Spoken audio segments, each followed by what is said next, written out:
ന്മാരുടെ കാലത്തും അവർ ജനങ്ങളോട് ദൈവാനുഭവത്തിൻ്റെ വഴികൾ പറഞ്ഞു കൊടുക്കുമ്പോൾ അതിലൊരു കാര്യം, ഞങ്ങളിൽ നിന്ന് നിങ്ങൾക്ക് പകർന്നു കിട്ടിയ വചനങ്ങളെയും ഞങ്ങളിൽ നിന്ന് നിങ്ങൾ കേട്ട വചനങ്ങളെ നിങ്ങൾ മുറുകെ പിടിക്കണം. ഇപ്പം എല്ലാ കാലങ്ങളിലും ഇപ്പോൾ ഉടമ്പടി ധ്യാനത്തെ സംബന്ധിച്ചിടത്തോളം പ്യുവറായിട്ട് വചനാധിഷ്ഠിതമാണത്. പ്യുവർ വചനാധിഷ്ഠിതം എന്ന് പറയുമ്പോൾ വചനത്തിൽ വേരൂന്നി വളർന്നു വരാൻ വചനത്തോട് ആഭിമുഖ്യമുള്ള കുറേ അഭിഷേകമുള്ള ആൾക്കാരുണ്ട്. അവർക്ക് ഇത് ഭയങ്കര ഇൻട്രസ്റ്റ് ആയിരിക്കും. പിന്നെ കഥകളൊക്കെ കേട്ട് ചിരിച്ചും കോമഡി പറഞ്ഞുമൊക്കെ ഉള്ള പ്രസംഗങ്ങളുണ്ട്. അങ്ങനെ മാത്രം കേട്ട് വന്നിട്ടുള്ളവർക്ക് ഉടമ്പടി ധ്യാനം ചില സമയത്ത് ഉറങ്ങാൻ സാധ്യതയുണ്ട്. എൻ്റെ രീതി അതാണ്. എപ്പോഴും നമ്മൾ ശ്രദ്ധിക്കേണ്ട ഒരു കാര്യം, ഓരോ മണിക്കൂറും ഭയങ്കര വിലപ്പെട്ടതാണ്. ദൈവം നമുക്ക് ഈ ഭൂമിയിൽ തരുന്ന ഓരോ മണിക്കൂറും, ആ മണിക്കൂറുകളൊക്കെ എന്തുമാത്രം ദൈവത്തെ അറിയാനും ദൈവത്തെ അനുഭവിക്കാൻ വേണ്ടിയുള്ള ഒരു ത്വര. Whether you have taken the covenant or not, നിങ്ങൾ ഉടമ്പടി എടുത്തിട്ടുണ്ടോ അല്ലയോ അല്ല പ്രശ്നം.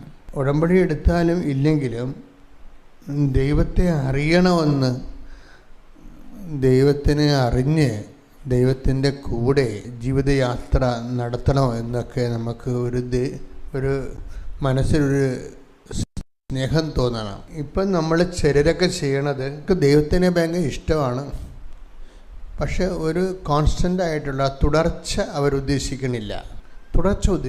അവർക്കൊരു ഇഷ്യൂ ബേസ്ഡ് ആണ്. ഒരു ഇഷ്യൂ ഉണ്ടായി, ആ ഇഷ്യൂവിനെ നമുക്ക് തന്നെത്താൻ അത് കൈകാര്യം ചെയ്യാൻ പറ്റുന്നില്ലെങ്കിൽ അതിനൊരു സൂപ്പർ പവറിനെ കൂടി അവലംബിച്ച് ദൈവത്തിനെ ആ വിഷയം കൈകാര്യം ചെയ്ത് കഴിയുമ്പോൾ നമ്മൾ ദൈവത്തിനെ പതുക്കെ ന്യൂട്രലായിട്ട് മാറ്റും. അതാണ് നമുക്ക് സൗകര്യം. എന്നിട്ട് നമ്മൾ നമ്മളുടെ വഴികളിലൂടെ പോകും. അപ്പോൾ അങ്ങനെ വരുമ്പോൾ ഉള്ള പ്രശ്നം വെച്ച് കഴിഞ്ഞാൽ കളങ്കമായി പോകും.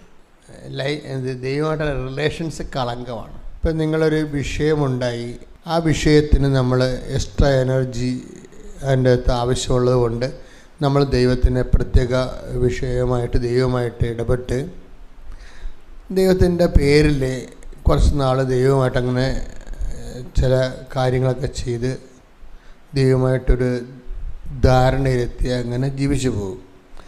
നമ്മളുടെ ആ ഒരു ഡിഫിക്കൽട്ട് ടൈം, ആ പ്രയാസമായ സമയം കഴിയുമ്പോൾ നമ്മൾ ദൈവത്തെ ന്യൂട്രലൈസ് ചെയ്തിട്ട് നമ്മുടെ വഴിക്ക് പോകും. ഇതിൻ്റെ അകത്തൊരു കളങ്കമുണ്ട്. ശരിക്കും കളങ്കം. ഇങ്ങനെ കളങ്കിതരായി കഴിഞ്ഞാൽ ദൈവം നമ്മളുടെ എല്ലാ പ്രാർത്ഥനകളെയും കളങ്കമായിട്ട് കാണത്തുള്ളൂ. എന്തിനാണ് നമ്മൾ ഈ ഉടമ്പടി ധ്യാനം എപ്പോഴും കൂടണതിൻ്റെ കാരണം? ഞാൻ കുറേ ഉടമ്പടി ധ്യാനം കൂടിയിട്ടുണ്ടെന്ന് പറഞ്ഞിട്ട് കാര്യമില്ല. ഓരോ ഉടമ്പടി ധ്യാനവും പ്രത്യേകം ദൈവമായിട്ടുള്ള ജീവിതത്തിൻ്റെ ഓരോരോ ഘട്ടങ്ങളെയാണ് പറയണത്. വളരെ അപൂർവം, ഒരിക്കലും അങ്ങനെ ഉടമ്പടി ധ്യാനം ഇപ്പോൾ 500 ഉടമ്പടി ധ്യാനം കഴിഞ്ഞിട്ടുണ്ട്. പക്ഷേ ഇത് തമ്മിൽ ചില കാര്യങ്ങൾക്കൊക്കെ ഒരു ബന്ധമുണ്ടെന്നല്ലാതെ സെയിം ഒരിക്കലും വരത്തില്ല. അതിൻ്റെ കാരണം ഉടമ്പടി നമ്മളിങ്ങനെ നോട്ട് നോക്കിയിട്ട് പ്രിപ്പയർ ചെയ്യണ ഒരു ധ്യാനമല്ല. അത് കുറേ ഇങ്ങനെ ജനങ്ങളിൽ ഓരോ ദിവസങ്ങളും ദൈവം ഇടപെടും. അപ്പം ഞാൻ നല്ലവണ്ണം നിരീക്ഷിക്കും. അത് ഓരോ മനുഷ്യരിൽ ദൈവം ഇടപെടുമ്പോൾ ഞാൻ വളരെ ശ്രദ്ധിക്കും അവരുടെ സാക്ഷ്യങ്ങൾ. ആ സാക്ഷ്യങ്ങളിൽ എങ്ങനെയാണ് ദൈവം ഇടപെട്ടതെന്ന് നോക്കും. എന്നിട്ട് പിന്നീട് എന്തുകൊണ്ടാണ് ആ വ്യക്തിയിൽ ദൈവം ഇടപെട്ടത്, എങ്ങനെയാണ് ദൈവം ഇടപെട്ടത്, എന്തുകൊണ്ട് ഇടപെട്ടു, ഇതെല്ലാം ഇങ്ങനെ നമ്മൾ നിരീക്ഷിക്കും. അപ്പോൾ ഉടമ്പടിയുടെ ഏത് കണ്ടൻ്റാണ് അവിടെ ഹൈലൈറ്റ് ആയിരുന്നത് അത് നോക്കൂ. എന്നിട്ട് അടുത്ത ധ്യാനം വരുമ്പോൾ നിങ്ങളുടെ ശ്രദ്ധയിൽ അത് പെടുത്തും. ഇന്ന കാര്യങ്ങൾ ഇന്ന സാക്ഷ്യങ്ങൾ സംഭവിച്ചിട്ടുണ്ട് ഈ ആഴ്ചയിൽ. അതിൽ ഇന്ന വിഷയങ്ങളാണ് ആ സാക്ഷ്യത്തിൽ സംഭവിച്ചത്. അത് അവർ ഇന്ന കാര്യങ്ങൾക്ക് പ്രാധാന്യം കൊടുത്തപ്പോഴാണ് അവർക്ക് അങ്ങനെ ഒരു സൊല്യൂഷൻ കിട്ടിയത്. അത് നമുക്ക് അനുവർത്തിക്കുന്നത് നല്ലതാണ് എന്ന് ഞാൻ ധ്യാനത്തിൽ നിങ്ങളോട് പറയും. അങ്ങനെ ഇപ്പോൾ വളരെ റിച്ചായിരിക്കുകയാണ് ഈ ഉടമ്പടി ലിറ്ററേച്ചർ, ഭയങ്കര റിച്ചായി. അല്ല പിന്നെ 500 ധ്യാനം എന്ന് പറയുമ്പോൾ ഒരു 5 പുസ്തകങ്ങൾ എഴുതാണ്ട, 10 പുസ്തകം എഴുതാനുള്ള വിജ്ഞാനം, ഉടമ്പടി പ്രബുദ്ധത വരാനുള്ള ഓൾറെഡി മാറ്റർ ഡെലിവർ ആയിട്ടുണ്ട്. ഈ ആഴ്ചയിൽ നമ്മൾ കണ്ട ഒരു സാക്ഷ്യം എന്ന് പറയണത് ഒരു രാജേഷിൻ്റെ സാക്ഷ്യമാണ്. രാജേഷിൻ്റെ സാക്ഷ്യത്തിൻ്റെ ഒരു പ്രത്യേകത, കർത്താവിൻ്റെ ഒരു പ്രബോധനത്തിൽ ഈശോ ഒരിക്കൽ പറഞ്ഞ്, നിങ്ങളൊരു ഗോപുരം പണിയാനൊക്കെ ആഗ്രഹിക്കുകയാണെങ്കിൽ ആദ്യം അതിൻ്റെ അടങ്കരം സം ടോട്ടലായിട്ടുള്ളത് നിങ്ങൾ എത്ര രൂപ ചിലവ് വരും ടോട്ടല് അത് നോക്കണം. എന്നിട്ട് നിങ്ങളുടെ കയ്യിൽ അതുണ്ടോ എന്ന് പരിശോധിക്കണം. ഇല്ലെന്നുണ്ടെങ്കിൽ ആ വീട് പൂർത്തിയാക്കാൻ പറ്റാതെ വന്നാൽ നാട്ടുകാരെ നിങ്ങളെ കളിയാക്കും. അങ്ങനെ ഒരു വചനം ബൈബിളിലുണ്ട്. അത് ലൂക്കായുടെ സുവിശേഷമാണ് 14:28-29. ഒന്ന് വായിച്ചേ. ഗോപുരം പണിയാൻ ഇച്ഛിക്കുമ്പോൾ ഗോപുരം പണിയാൻ ഒന്ന് പറഞ്ഞേ. ഗോപുരം പണിയാൻ ഇച്ഛിക്കുമ്പോൾ അത് പൂർത്തിയാക്കാൻ വേണ്ട വക തനിക്കുണ്ടോ എന്ന് അതിന്റെ ചിലവ് ആദ്യമേ തന്നെ കണക്ക് കൂട്ടി നോക്കാത്തവൻ നിങ്ങളിൽ ആരുണ്ട്? അങ്ങനെ ചെയ്യുന്നില്ലെങ്കിൽ അടിത്തറ കെട്ടിക്കഴിഞ്ഞ് പണി മുഴുവനാക്കാൻ കഴിയാതെ വരുമ്പോൾ കാണുന്നവരെല്ലാം അവനെ ആക്ഷേപിക്കും. ഉടമ്പടി എടുത്തവർക്ക് ഒരു ആക്ഷേപം സാധ്യമായിട്ടും ചിലർക്ക് ഉണ്ടാകാൻ സാധ്യതയുണ്ട്. കാര്യം എന്തെങ്കിലും ഉടമ്പടി പൂർത്തിയാക്കാൻ പറ്റത്തില്ല. ചിലർക്ക് ഉടമ്പടി പൂർത്തിയാക്കാൻ പറ്റത്തില്ല. ആദ്യത്തെ ആവേശത്തിന് കയറി കൊളുത്തിയതാണ്. പക്ഷെ അത് പൂർത്തിയാക്കാനുള്ള ആസ്തി അവിടെ കാണത്തില്ല. അത് പൂർത്തിയാക്കണമെങ്കിൽ ആസ്തി നമ്മൾക്ക് എന്തുമാത്രം ആസ്തി വേണമെന്നുള്ളതാണ് ഞാൻ ഇടയ്ക്ക് പറയണത്. ഈ രാജേഷിൻ്റെ സാക്ഷ്യം എന്ന് പറഞ്ഞാൽ ഇപ്പം ഇതിൽ പറയുന്ന രീതിയിലൊന്നും രാജേഷിനെ കൊള്ളിക്കാൻ പറ്റത്തില്ല. ഇപ്പം ഈശോ എന്താ പറയണത്? നിങ്ങൾ സ്റ്റാർട്ട് ചെയ്യാൻ ഉദ്ദേശിക്കുന്നുണ്ടെങ്കിൽ, ബിൽഡ് ചെയ്യാൻ ഉദ്ദേശിക്കുന്നുണ്ടെങ്കിൽ, ദൈവമായിട്ടായാലും ഒരു ബിൽഡപ്പ്, ദൈവമായിട്ടാണെങ്കിൽ ഒരു റിലേഷൻ ബിൽഡപ്പ് ചെയ്യാൻ ഉദ്ദേശിക്കുന്നുണ്ടെങ്കിൽ നിങ്ങൾക്ക് അതിനുള്ള ആസ്തി ഉണ്ടോയെന്ന് ആദ്യം നോക്കണം. ഇല്ലെങ്കിൽ ആ പണിക്ക് അതാണ് അതിൻ്റെ അർത്ഥം അല്ലേ? നമുക്ക് ദൈവമായിട്ടൊരു റിലേഷൻ ബിൽഡപ്പ് ചെയ്യാൻ, ഒരു ബന്ധം ഉണ്ടാക്കാൻ തന്നെ നോക്കുകയാണെങ്കിൽ,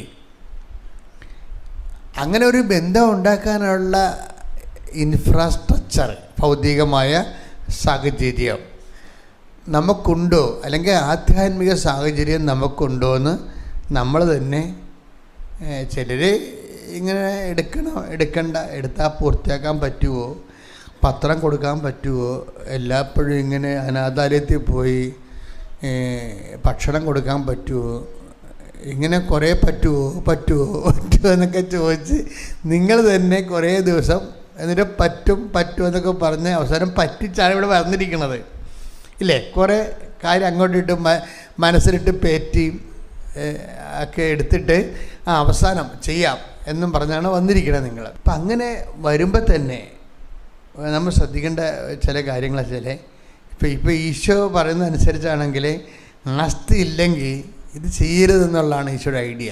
ആസ്തി ഇല്ലെങ്കിൽ ഇപ്പോൾ ഈശോ ഈ പുനരുത്ഥാനത്തിൻ്റെ ആർഭാടങ്ങളെന്നും പറഞ്ഞൊരു സംഭവം, പുനരുത്ഥാനത്തിൻ്റെ ആർഭാടങ്ങൾ.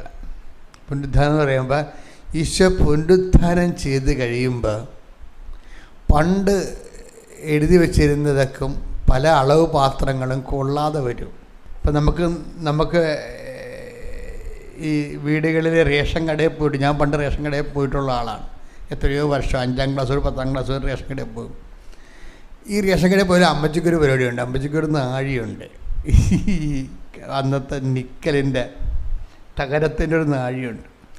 അവിടുന്ന് അരി വാങ്ങിച്ചുകൊണ്ട് വന്നാലും അമ്മച്ചി രണ്ടാമത് അളന്ന് നോക്കും. അത് അന്നത്തെ കാലത്തെ ആൾക്കാരുടെ രീതിയാണത്. ഇപ്പോഴും അങ്ങനെ ചെയ്യുമോയെന്ന് എനിക്കറിയത്തില്ല. അന്ന് ആൾക്കാർ കടയിൽ നിന്ന് സാധനം വാങ്ങിച്ചാലും വീട്ടിൽ കൊണ്ടുവന്നതെല്ലാം നോക്കും. ആ കത്തിന് സാധനം കിട്ടിയേ ഇല്ലെന്ന് നോക്കും. ഇതുപോലെ തന്നെ. പക്ഷേ ഇത് ഈശോയുടെ പുനരുത്ഥാനത്തിന് മുമ്പ് ഇങ്ങനെ അളന്നും തൂക്കിയൊക്കെയാണ് ഈ കാര്യങ്ങൾ. നമുക്ക് ദൈവത്തിൽ നിന്നൊക്കെ ഒരു അനുഗ്രഹം കിട്ടണത് ഇതുപോലെ നിങ്ങൾ അളന്നാണ് കിട്ടണമെന്നാണ് ഈശോ പറയണത്. അളന്ന്. പുനരുദ്ധാനത്തിൻ്റെ ആർഭാടം എന്ന് പറയണത് അളക്കാതെ കിട്ടണതിന് നമുക്ക് അളക്കാൻ പറ്റത്തില്ല. കാര്യം ഓൾറെഡി ഈശോ എല്ലാത്തിനും പേയ്മെൻറ്റ് നടത്തി. എല്ലാ പാപങ്ങൾക്കും പരിഹാരം ചെയ്ത് കഴിഞ്ഞു. അതാണ് പുനരുദ്ധാനത്തിൻ്റെ ഏറ്റവും വലിയ അനുഗ്രഹം എന്ന് പറയുന്നത്. ഓൾറെഡി മനുഷ്യരാശി ഈശോയുടെ കാലം വരെ ചെയ്തതും ഇനി ചെയ്യാനിരിക്കുന്നതുമായ എല്ലാ പാപങ്ങൾക്കും ഈശോ തൻ്റെ ജീവിതം കൊണ്ടും സഹനം കൊണ്ടും കുരിശിലുള്ള മരണം കൊണ്ടും പാപത്തിൻ്റെ ശിക്ഷ സ്വയം നമുക്ക് വേണ്ടി ഏറ്റുവാങ്ങിച്ചിട്ട് അവൻ ദൈവമായിരുന്നിട്ട് പോലും ദൈവത്തോടുള്ള സമാനത മുറുകെ പിടിക്കേണ്ട കാര്യമായി പരിഗണിക്കാതെ അവൻ ദാസനായി തന്നെ താഴ്ത്തി. അത് കഴിഞ്ഞിട്ട് എന്താ സംഭവിച്ചെന്ന് വെച്ച് കഴിഞ്ഞാൽ പിന്നെ എന്താ സംഭവിക്കണത്? അതിനാൽ ഇങ്ങനെ താഴ്ത്തിയത് കൊണ്ടും ഈ സഹനം കൊണ്ടും ഈ മരണം കൊണ്ടും ഈ പാപത്തിൻ്റെ ശിക്ഷ സ്വയമായി ഏറ്റെടുപ്പ് കൊണ്ടും അതിനാൽ എന്ത് ചെയ്ത് ദൈവം അവനെ അത്യധികം ഉയർത്തി. Praise the Lord. ഇനി എന്താ സംഭവം? ആ പുനരുത്ഥാനത്തിൻ്റെ ആർഭാടങ്ങളെന്ന് പറയണത് ദൈവം അവനെ അത്യധികം ഉയർത്തി. പിന്നെന്താണ്? എല്ലാ നാമങ്ങളെക്കാൾ ഉന്നതമായ നാമം അവിടത്തേക്ക് നൽകി. ഇനിയെല്ലാം മനുഷ്യൻ്റെ നിത്യരക്ഷ വരെ ഈ നാമത്തിൻ്റെ അടിസ്ഥാനത്തിലായിരിക്കും. ഈ നാമത്തെ മനുഷ്യൻ സ്വീകരിക്കുന്നതും സ്വീകരിക്കാത്തതിൻ്റെ അടിസ്ഥാനത്തിലായിരിക്കും. അതുകൊണ്ട് മനുഷ്യൻ സ്വീകരിച്ച് നിത്യരക്ഷ വരെ സ്വയത്തമാക്കാൻ വേണ്ടി അപ്പോസ്തലന്മാരോട് ഈശോ പറഞ്ഞു. എന്താ പറഞ്ഞത്? നമ്മുടെ മർക്കോസിൻ്റെ സുവിശേഷമില്ലേ, മർക്കോസ് 16:15 എടുത്ത് അവൻ അവരോട് പറഞ്ഞു നിങ്ങൾ ലോകമെങ്ങും പോയി എല്ലാ സൃഷ്ടികളോടും സുവിശേഷം പ്രസംഗിക്കുവിൻ. അടുത്ത വചനം എന്താണ്? വിശ്വസിച്ച് സ്നാനം സ്വീകരിക്കുന്നവൻ രക്ഷിക്കപ്പെടും. വിശ്വസിക്കാത്തവൻ ശിക്ഷിക്കപ്പെടും.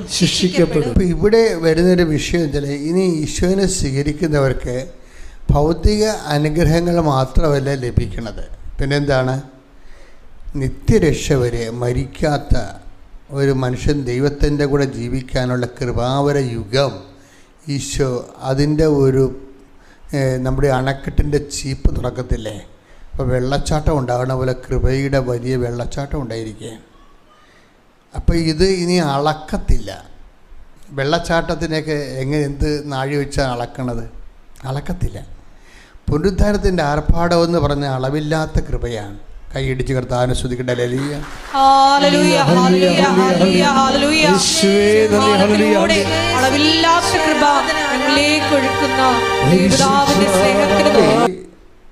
ദൈവത്തെ അളവില്ലാതെ സ്നേഹിക്കാൻ നമുക്ക് കിട്ടിയിരിക്കുന്ന അവസരമാണ്. ചില ആൾക്കാർക്കൊരു കുഴപ്പം എന്താണെന്ന് പറയാം, വളരാത്തതിൻ്റെ കാരണം എന്താണെന്നറിയാമോ? ഇവർ ഈ അളവിൻ്റെ ആൾക്കാരാണ്. എല്ലാം അളന്ന് ദൈവത്തിനും കൊടുക്കത്തുള്ളൂ. കണക്കപ്പള്ള ക്രിസ്ത്യാനി എന്ന് പറയും. അങ്ങനെ ഒരു കുടുംബക്കാരുണ്ട്. വിശ്വാസികളുടെ കൂട്ടത്തിൽ അങ്ങനെ ഒരു കുടുംബക്കാരുണ്ട്, കണക്കപ്പള്ള ക്രിസ്ത്യാനി എന്ന് പറയും. എന്താ വെച്ചാൽ ഇപ്പോൾ നോൻപ് കാലം കഴിഞ്ഞ് അല്ലേ, ഇപ്പം നമ്മൾ പള്ളിയിൽ പോയി സന്ധ്യക്ക് വീട്ടിൽ കയറി വന്ന്, അപ്പോൾ അവരെന്താ പറയണേ? ഇനി കുടുംബ പ്രാർത്ഥന ഇല്ലെങ്കിലും ആയി. എന്താ, പള്ളിക്കുരിശിൻ്റെ വഴി ഉണ്ടായിരുന്നു. പള്ളി നടത്തിയ കുരിശിൻ്റെ വഴി കൂടിയ കാരണം കുടുംബ പ്രാർത്ഥന തട്ടിക്കഴിച്ചിരിക്കുകയാണ് എൻ്റെ അത് കണക്കപ്പള്ള ക്രിസ്ത്യാനി എന്ന് പറയുന്നത്. ശരിയാണ് ഈ സംഭവം. അപ്പോഴെന്താ വിഷയം എന്ന് പറയണത്, നീ വിശ്വാസം കൈമാറുന്നില്ല. അവിടെ രണ്ടെണ്ണം മകനും അപ്പനും കിടപ്പുണ്ടേ അവിടെ, അവരിനെ റീൽസും കണ്ടുകൊണ്ടിരിക്കുകയാണ്. നീ കുരിശിൻ്റെ വഴിയും കഴിഞ്ഞ് വരുമ്പോഴേ അവർക്ക് കുടുംബ പ്രാർത്ഥന കൂടാനുള്ള ഒരവസരം കൂടി ഈ കുരിശിൻ്റെ വഴി കൂട്ടിയ കണക്കപ്പള്ള ക്രിസ്ത്യാനി അതിൻ്റെ വാതിലടച്ചുകളെ. അപ്പം നിങ്ങൾ അളന്നാണ് ദൈവത്തിന് കൊടുക്കുന്നത്. അളന്ന് കൊടുക്കണ ആളായിട്ട് ബ്രാൻഡ് ചെയ്യപ്പെട്ടാൽ ഈ വലയിലകപ്പെട്ട പാമ്പിനെ മൂർഖനാണെങ്കിലും വലയിലകപ്പെട്ടത് തന്നെയാണ്. അതാണ് വിഷയം. അതായത് നമ്മൾ ദൈവത്തിൻ്റെ, എൻ്റെ മക്കളെ ഞാൻ വളരെ വിനയത്തോടെ നിങ്ങളോട് സംസാരിക്കുകയാണ്, ദൈവത്തോട് ഒരിക്കലും അളക്കരുത്. ഇപ്പം ഞാൻ പള്ളി കുരിശിൻ്റെ വഴി നടത്തിയതല്ലേ, അപ്പോൾ ഇന്ന് കുടുംബ പ്രാർത്ഥന ഇപ്പം ഇതില്ല ചെല്ലിയില്ലെങ്കിലും കുഴപ്പമില്ല. കുരിശിൻ്റെ വഴിക്ക് കിട്ടിയ കൃപ കൊണ്ട് കുടുംബ പ്രാർത്ഥന തട്ടിക്കഴിക്കും. അപ്പോഴെന്താ സംഭവിച്ചിരിക്കണത്, വീട്ടിൽ അപ്പനുണ്ട്, മകനുണ്ട്, അവർക്ക് കൂടി കുടുംബ പ്രാർത്ഥന കൂടാനുള്ള അവസരത്തിൻ്റെ വാതിൽ നിൻ്റെ വിശുദ്ധി കൊണ്ട് നീ അടച്ചു വെച്ചിരിക്കുകയാണ്. ഇതാണ് കണക്കപ്പള്ള ക്രിസ്ത്യാനിയാണ്. ഇനി നീയാണ് ഇപ്പോൾ ദൈവദൃസന്നിധി വന്നിട്ട് എൻ്റെ കർത്താവേ മകൻ്റെ വിസ ഒന്ന് പുതുക്കി തന്നെയെന്ന് പറയുമ്പോൾ നിൻ്റെ പേര് എലിസബത്താണെന്ന് വിചാരിച്ചു. അപ്പം നിൻ്റെ പ്രശ്നം എന്താ വെച്ചിരിക്കണത്, വിസ മകന് പുതുക്കി തന്നില്ലെങ്കിൽ അവൻ നേരെ ഇങ്ങോട്ട് പോരും. 30 ലക്ഷം മുടക്കിയാണ് അവനെ വിട്ടിരിക്കുന്നത്. നമുക്കിതുവരെക്കും അവൻ പഠിച്ച് നടക്കുകയായിരുന്നു, അല്ലെങ്കിൽ അവൾ പഠിച്ച് നടക്കുകയായിരുന്നു, നമുക്കിതുവരെക്കും ഒന്നും ആ പൈസ അടക്കാൻ ഒത്തിയിട്ടില്ല. അതാണ് നമ്മുടെ അവസ്ഥ. അപ്പോൾ നമുക്ക് ഒരു സങ്കടപ്പെട്ട് കർത്താവിന് മുമ്പ് നമ്മൾ നിൽക്കുകയാണ്, കർത്താവേ വിസ പുതുക്കി തന്നെ എന്ന് പറയുമ്പോൾ കർത്താവ് പേര് വായിക്കുമ്പോൾ എലിസബത്ത്, കണക്കപ്പള്ള എലിസബത്ത്, കണക്കപ്പള്ള അതാണ് പ്രശ്നം. നിങ്ങൾ പറയുന്ന കാര്യങ്ങൾ കർത്താവ് വായിച്ചു നോക്കുമ്പോൾ നിങ്ങളുടെ പേരിൻ്റെ കൂടെ തന്നെ, എലിസബത്തിൻ്റെ പേരിൻ്റെ കൂടെ തന്നെ എന്താ കണക്കപ്പിള്ള എന്ന് എഴുതിയിട്ടുണ്ടാവും. കണക്കപ്പിള്ള എലിസബത്ത് പോരെ, ഏത് കാലത്ത് ഗതി പിടിക്കാനാണ്? എൻ്റെ മക്കൾ ഇത് മനസ്സിലാക്കണം. ദൈവത്തിൻ്റെ അടുത്ത് കണക്കൊക്കെ പറഞ്ഞാൽ ഈശോ ഒരു വാക്ക് പറഞ്ഞേ നമ്മൾ ചതിക്കുഴിയിലാക്കിയിരിക്കുകയാണ്. ഈശോയുടെ വാക്കിൻ്റെ അടുത്തെല്ലാം പരിശുദ്ധാത്മാവിന് താക്കോലില്ലെങ്കിൽ ഈ സംഭവം തുറന്ന് കിട്ടത്തില്ല. മലയാളം ബൈബിളല്ലേ, എനിക്ക് മലയാളം MA ആണെന്നൊരു കാര്യമില്ല. ഞാൻ മലയാളം MA ആണ്, ഇത് മലയാളം ബൈബിളല്ലേ, മലയാളം വായിച്ചാൽ മനസ്സിലാകാതെ. പക്ഷേ ഈ കർത്താവിനൊരു കുഴപ്പമുണ്ട്, ദൈവവചനത്തിനുള്ള കുഴപ്പമുള്ളത്, ദൈവവചനം പരിശുദ്ധാത്മാവാണ് എഴുതിയിരിക്കുന്നത്. ഈ അണ്ണന്മാർ അപ്പോസ്തലന്മാർക്ക് ചോക്ക് മാത്രമാണ്, അധ്യാപകൻ പരിശുദ്ധാത്മാവാണ്. ആ എഴുതിയിരിക്കുന്നത് പരിശുദ്ധാത്മാവിൽ തന്നെ റീഡ് ചെയ്യേണ്ടി വരും, ഇല്ലെന്നുണ്ടെങ്കിൽ. അതുകൊണ്ട് താക്കോല് പരിശുദ്ധാത്മാവിൻ്റെ താക്കോലുണ്ടെങ്കിലാണ് ഇതിൽ നമുക്ക് വായിച്ചാൽ മനസ്സിലാകും, അർത്ഥം മനസ്സിലാകത്തില്ല. ഇപ്പം ഞാനൊരു വാക്ക് നിങ്ങളോട് പറയട്ടെ, വായിച്ചാൽ പെട്ടെന്ന് മനസ്സിലാവും, പക്ഷേ അർത്ഥം പെട്ടെന്ന് മനസ്സിലാകത്തില്ല. അതിന് പരിശുദ്ധാത്മാവിൻ്റെ കൃപ വേണം. അതുകൊണ്ടാണ് ഈ പരിശുദ്ധാത്മാവിനെ കുറിച്ച് എപ്പോഴും, ഇനിയിപ്പോൾ നമ്മൾ പരിശുദ്ധാത്മാവിന് ഒരുങ്ങുകയല്ലേ, 50-ാം തിരുനാളിലേക്ക് വരുമ്പോൾ പരിശുദ്ധാത്മാവിൻ്റെ സഭ ഒരുങ്ങുകയാണ്. അപ്പോൾ ഇപ്പോൾ തന്നെ പരിശുദ്ധാത്മാവിനെക്കുറിച്ച് അച്ഛൻ സംസാരിക്കാൻ തുടങ്ങിയിരിക്കണം. നിങ്ങളും അതുപോലെ തന്നെ പരിശുദ്ധാത്മാവിനെക്കുറിച്ച് കിട്ടുന്ന ലിറ്ററേച്ചർ നോക്കുകയും പ്രാർത്ഥിക്കുകയും ഒരുങ്ങുകയും ചെയ്യണം. കാര്യം വചനങ്ങളെല്ലാം ഈശോനെ മനസ്സിലാക്കേണ്ടത് പരിശുദ്ധാത്മാവിലാണ്, അല്ലാതെ ബുദ്ധി കൊണ്ട് മനസ്സിലാക്കാൻ പറ്റത്തില്ല. ഈശോനെ മനസ്സിലാക്കേണ്ടത് പരിശുദ്ധാത്മാവിലാണ്. പരിശുദ്ധാത്മാവിൽ വചനം മനസ്സിലാക്കുന്നതും ബൗദ്ധികമായ മനസ്സിലാക്കുന്നതും തമ്മിൽ സാങ്കേതികവും പ്രായോഗികവുമായ വ്യത്യാസങ്ങളുണ്ട്. ഇപ്പം നമ്മൾ നോക്കിയേ, ലൂക്കായുടെ സുവിശേഷം ലൂക്ക 6:38 കൊടുക്കുവിൻ നിങ്ങൾക്കും കിട്ടും. പറഞ്ഞേ, കൊടുക്കുവിൻ നിങ്ങൾക്കും കിട്ടും. അമർത്തിക്കുലുക്കി നിറച്ചളന്ന് അവർ നിങ്ങളുടെ മടിയിൽ ഇട്ടുതരും. നിങ്ങൾ അളക്കുന്ന അളവ് കൊണ്ട് തന്നെ നിങ്ങൾക്കും അളന്നു കിട്ടും. അപ്പോൾ വലിയ കുഴപ്പമൊന്നുമില്ല. ഈ നമ്മളെ ഒത്തിരി മേഖലയിൽ നമ്മൾ സ്വസ്ത്രക്കാജി എടുക്കുമ്പോൾ പറയണ സംഭവമാണിത്. ആൾക്കടയ്ക്ക് കാശ് കൂടുതൽ കിട്ടാൻ വേണ്ടി നമ്മൾ കണ്ടിട്ടില്ലേ ചില സ്ഥലങ്ങളിൽ കൺവെൻഷൻ സെൻ്ററിൽ വരുമ്പോൾ ഈ വാക്ക് കർത്താവിൻ്റെ ഈ വാക്ക് എടുത്തിട്ട് ഇവർ പൈസ ആൾക്കാർക്ക് കൂടെ കളക്ട് ചെയ്യാൻ വേണ്ടിയാണ് ഉപയോഗിക്കുന്നത് ചില ആൾക്കാർ. ഇതാണ് പരിശുദ്ധാത്മാവിലല്ലാതെ ഇത് മാറ്റി ഇൻ്റർപ്രട്ട് ചെയ്താൽ ഉണ്ടാകുന്ന കുഴപ്പങ്ങൾ ഇതാണ്. അത് അതിനൊക്കെ ഈ സ്വതക്കാർ ചെയ്തോട് ഒരു ബന്ധമില്ല. എന്താ വിഷയമെന്ന് വെച്ചാൽ കൊടുക്കുവിൻ നിങ്ങൾക്കും ലഭിക്കും. അത് പറഞ്ഞേ, കൊടുക്കുവിൻ നിങ്ങൾക്കും ലഭിക്കും. അപ്പോൾ അത് കറക്റ്റാണല്ല, അത് ഓക്കെ അല്ലേ? കൊടുക്കുവിൻ അർത്ഥവും മനസ്സിലായി അല്ലേ? ഇനി ഈശോ എന്താ പറയണത്? അമർത്തി കുലുക്കി നിറച്ച് അളന്ന് അവൻ നിൻ്റെ മടിയിലോട്ട് ചൊരിയും. അപ്പോഴെന്താണ് ഇപ്പോൾ വ്യാഖ്യാനിച്ച് വരുന്നത്? ഈ അണ്ണന്മാർ നമുക്ക് വ്യാഖ്യാനിച്ച് തരുന്നത് എന്താണ്? നമ്മൾ കൊടുത്താൽ മതി, കിട്ടാൻ പോകണം. നമ്മൾ 10 കൊടുത്താൽ 1000 കിട്ടുമെന്നേ പറയണതേ. നടക്കത്തില്ല ഈ സംഭവം, വർക്കൗട്ട് ചെയ്യത്തില്ല. ഈ ചില അണ്ണന്മാർ ബൈബിൾ വ്യാഖ്യാനിക്കുന്നത് എന്താണ്? കൊടുക്കുവിൻ നിങ്ങൾക്ക് ലഭിക്കും. എങ്ങനെ? അമർത്തി കുലുക്കി നിറച്ച് അളന്ന് നിങ്ങളുടെ മടിയിലോട്ട് ചൊരിയും. അപ്പോഴെന്താ പറയണത്? നിങ്ങൾ സ്വസ്ത്രക്കാഴ്ചയുടെ പെട്ടി കാണുമ്പോൾ 10 രൂപ ഇട്ട് കഴിഞ്ഞാൽ നിങ്ങൾക്ക് വീട്ടിൽ ചെല്ലുമ്പോൾ 1000 കിട്ടുമെന്നാണ് ഈ ചേച്ചി ധരിച്ചു വെച്ചിരിക്കുന്നത്. ഇത് വർക്കൗട്ട് ചെയ്യത്തില്ല. എന്താ വർക്ക് ചെയ്യാത്തതിൻ്റെ കാരണം അവസാനം ഈശോ പറഞ്ഞിട്ടുണ്ട്. എന്താണ്? നിങ്ങൾ അളക്കുന്ന അളവുകോല് കൊണ്ട് തന്നെ നിങ്ങൾക്ക് അളന്ന് കിട്ടും. അപ്പോഴെന്താ പറയുമ്പോൾ കൊടുക്കുന്ന ആ കൊടുക്കുന്ന അനുപാതം അനുസരിച്ചായിരിക്കും നിങ്ങൾക്ക് അളന്ന് കിട്ടണമെന്നാണ് ഈ പറയണത്.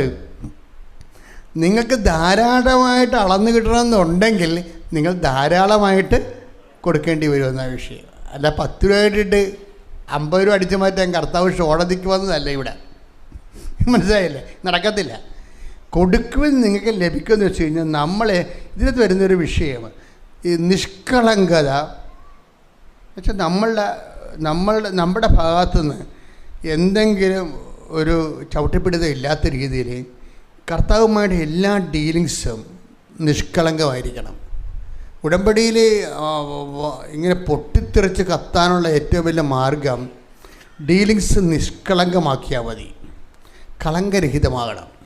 ഇപ്പം നിങ്ങളിങ്ങനെ ഒരു 3 തിരി കത്തിച്ചു അല്ലെങ്കിൽ 10 പത്രം കൊടുത്തു, അതുകൊണ്ട് എനിക്ക് മകൻ്റെ വിസ പുതുക്കി കിട്ടണമെന്നുള്ള ഒരു സൊല്യൂഷൻ ഫോർമുല ഉടമ്പടി ഇല്ല. ചിലർ അങ്ങനെയാണ് അത് ചെയ്യണത്. ഉടമ്പടി അങ്ങനെ ഒരു ഫോർമുല ഇല്ല. ഉടമ്പടിയിൽ ദൈവമായിട്ട് ഡീസൻറ്റ് ഡീൽ ചെയ്യാൻ പറ്റുന്ന ബിബ്ലിക്കൽ ഫോർമുലയാണ് ഉടമ്പടി. ആ ഉടമ്പടിയിലേക്ക് നിങ്ങൾ എത്തിച്ചിരിക്കുകയാണ്. ആ ദൈവമായിട്ടൊരു മനുഷ്യൻ്റെ ദൈവം ഡീലിന് ആഗ്രഹിക്കുന്ന ആളാണ്. ഡീലെന്ന് വെച്ച് കഴിഞ്ഞാൽ ചുമ്മാ ഒരാൾ പ്രാർത്ഥിക്കുക എന്നല്ല, മറിച്ച് ഉത്തരവാദിത്വമുള്ള ഒരു പരസ്പര ബന്ധം ദൈവം ആഗ്രഹിക്കുന്നുണ്ട്, ഉത്തരവാദിത്വമുള്ള. അല്ലാതെ നമ്മൾ പ്രാർത്ഥിച്ചു, നമ്മളെന്തെങ്കിലും കിട്ടി, നമ്മൾ നമ്മുടെ വഴിക്ക് പോയി, ദൈവം ദൈവത്തിൻ്റെ വഴിക്ക് പോയി, അങ്ങനെ റിലേഷൻ ദൈവം ഉദ്ദേശിക്കണില്ല. മറിച്ച് ഒരു മാറ്റമില്ലാത്ത ഉടമ്പടി റിലേഷൻ എന്ന് പറയുമ്പോൾ അതിനകത്ത് ബ്രേക്കില്ല, ഗ്യാപ്പില്ല. അങ്ങനെ ബ്രേക്കിംഗ് ഗ്യാപ്പും ഇല്ലാതെ ദൈവമായിട്ട് ഇടപെട്ട് പോകാൻ ആഗ്രഹിക്കുന്നവർക്കാണ് ഉടമ്പടി ഒരു അവസരമാകുന്നത്. അച്ഛൻ പറഞ്ഞാൽ മനസ്സിലായില്ലേ? ബ്രേക്കിംഗ് ഗ്യാപ്പും ഇല്ലാതെ ദൈവമായിട്ട്. ഇപ്പം ഞാനൊക്കെ പണ്ട് ആഗ്രഹിച്ചിട്ടുണ്ട്, കർത്താവേ എപ്പോഴും കർത്താവുമായിട്ട് ജീവിക്കും. ഇപ്പം നിങ്ങളുമൊക്കെ, എൻ്റെ കാര്യം പോട്ടെ, നിങ്ങളുമൊക്കെ ധ്യാനം കൂടി നല്ല അപേക്ഷിക്കാൻ വരുമ്പോൾ നിങ്ങൾ വിചാരിക്കത്തില്ലേ, ഓ ഇനി നരകം പിടിച്ച വീട്ടിൽ ചെന്നാൽ ഇതൊക്കെ പോകുമെന്ന്? ഇല്ല, അത് ശരിയാണ്. ആ പണ്ടാരം പിടിച്ച നാത്തൂനെ കാണുമ്പോൾ തന്നെ എൻ്റെ അഭിഷേകം മൊത്തം പോകുമെന്ന് പറയും. അങ്ങനെ പോണ അഭിഷേകമാണെങ്കിൽ അത് അഭിഷേകം അല്ലല്ലോ. അപ്പം നിങ്ങളും ആഗ്രഹിച്ചതിലുള്ളതാണ് ഇത്. പത്രോസിൻ്റെ കാലം മുതലുള്ള ഒരു ആധ്യാത്മികമായ അഭിനിവേശമാണ്. എന്താണ്? ഗുരു, നമ്മൾ ഇവിടെ ആയിരിക്കണത് നല്ലതാണ്. ഞങ്ങൾ 3 കൂടാരങ്ങൾ ഉണ്ടാക്കാം, ഒന്ന് അങ്ങയ്ക്ക്, ഒന്ന് മോശയ്ക്ക്. Take the word of God. ശ്രദ്ധിക്കട്ടെ. ഹല്ലേലൂയ, ഹല്ലേലൂയ, ഹല്ലേലൂയ, ഹല്ലേലൂയ. യേശുവേ നന്ദി. ഹല്ലേലൂയ, ഹല്ലേലൂയ, ഹല്ലേലൂയ, ഹല്ലേലൂയ, ഹല്ലേലൂയ. യേശുവേ ആരാധന, ആരാധന, ആരാധന. യേശുവേ നന്ദി, മഹത്വം, മഹത്വം. ഹല്ലേലൂയ, ഹല്ലേലൂയ. മർക്കോസ് 9:5. മർക്കോസ് 9:5. അപ്പോൾ പത്രോസ് യേശുവിനോട് പറഞ്ഞു, ഗുരു, നാം ഇവിടെ ആയിരിക്കുന്നത് നല്ലതാണ്. നാം ഇവിടെ ആയിരിക്കുന്നത് നല്ലതാണ്. ഞങ്ങൾ 3 കൂടാരങ്ങൾ ഉണ്ടാക്കാം. ഞങ്ങൾ 3 കൂടാരങ്ങൾ ഉണ്ടാക്കാം. ഒന്ന് നിനക്ക്, ഒന്ന് മോശയ്ക്ക്, ഒന്ന് ഏലിയായിക്ക്. അപ്പം മനുഷ്യൻ്റെ ഒരു ദൈവത്തിനെ അടുത്ത് അനുഭവിച്ചു കഴിഞ്ഞാൽ ഓട്ടോമാറ്റിക്കായിട്ട് മനുഷ്യന് ഉണ്ടാകുന്ന ആദ്യത്തെ അഭിവാഞ്ചയാണ് എന്താണ്? ഞങ്ങൾ ഈ സ്ഥലം ഇനി വിട്ടുപോകാതിരുന്നെങ്കിൽ, എപ്പോഴും കർത്താവിൻ്റെ ഈ അനുഭവം നമുക്ക് കിട്ടിയിരുന്നെങ്കിൽ. ഇത് മനുഷ്യൻ്റെ അടിസ്ഥാന അഭിവാഞ്ചയാണ്. നിങ്ങൾക്കൊക്കെ ഇത് പലപ്പോഴും തോന്നിയിട്ടുണ്ട്, ദൈവമേ വിട്ടുപോകാതിരുന്നെങ്കിലെന്ന്, ഈ അരൂപി നഷ്ടപ്പെടാതിരുന്നെങ്കിൽ. എൻ്റെ മക്കളെ, ഞാനും ഇങ്ങനെ ആഗ്രഹിച്ചിട്ടുണ്ട്. പക്ഷേ നമുക്കെല്ലാവർക്കും കൂടി ദൈവം തന്നിരിക്കുന്ന ഒരു ഉപാധിയാണ്. എന്താണ്? അതിനു വേണ്ടിയാണ് ഈ ഉടമ്പടി ഉള്ളത്. ഉടമ്പടിയിലുള്ള വിഷയം എന്ന് പറഞ്ഞു കഴിഞ്ഞാൽ നമുക്കതിൻ്റെ വാഗ്ദാനമുണ്ട്. ഉടമ്പടിയിലായിരിക്കുന്ന വ്യക്തിയുടെ കൂടെ ദൈവം ഉണ്ടായിരിക്കും. എൻ്റെ മക്കളെ, നിങ്ങൾ ഉടമ്പടിയിലാകണമെന്നൊന്നുമില്ല.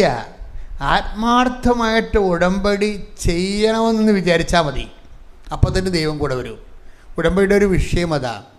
നിങ്ങൾ ഉടമ്പടി ആകണമെന്നില്ല. നിങ്ങൾ ഉടമ്പടി എടുത്തിട്ടില്ലെന്ന് വിചാരിച്ചോ, പക്ഷേ എങ്ങനെയെങ്കിലും എൻ്റെ ദൈവമായിട്ട് എനിക്കൊന്ന് ജീവിക്കണം. അതിന് പറ്റിയ നടപടിയാണ് ഉടമ്പടി.